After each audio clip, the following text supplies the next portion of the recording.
নমস্কাৰ স্বাগতম জনাইছো কলপুজ ক্ৰিয়েচনৰ এটা অন্য ধৰণৰ ভিডিঅ'লৈ বন্ধু-বান্ধৱীসকল আজিৰ ভিডিঅ'টি অলপমান বেলেগ ধৰণৰ হ'ব গতিকে ভিডিঅ'টি শেষলৈ চাব আপোনালোকে যে দেখিছে এইখন হৈছে আমাৰ গাঁৱত অৱস্থিত অৰ্থাৎ আমাৰ ঘৰৰ নিচে কাষতে থকা জিয়াকুৰ ৰিজাৰ্ভ আদৰ্শ চিকিৎসালয় এই মেডিকেলখন আৰম্ভ হোৱাৰ আজিৰ পৰা প্ৰায় 4-5 বছৰ মান হৈ গ'ল কিন্তু মাজতে ইয়াৰ নিৰ্মাণ কাৰ্য বন্ধ হৈ আছিল বিভিন্ন ধৰণৰ কাৰণত কিবা-কিবি কেলেংকাৰী লাগি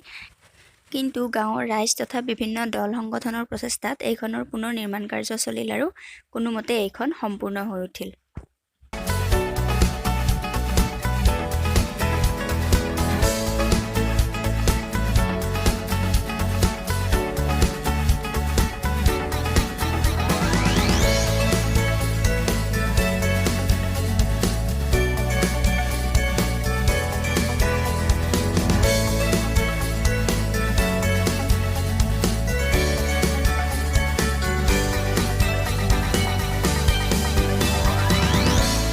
আপোনালোকে দেখিলে যে মেডিকেলখনৰ লগতে ইয়াৰ চাৰিওফালৰ পৰিৱেশটো খুব ভাল লগা আৰু প্ৰাকৃতিক সৌন্দৰ্যৰে ভৰা গতিকে যদি এই ভিডিঅ'টি চাই ভাল লাগি লাইক কমেণ্ট আৰু শ্বেয়াৰ কৰি চেনেলটি ছাবস্ক্ৰাইব কৰি দিব।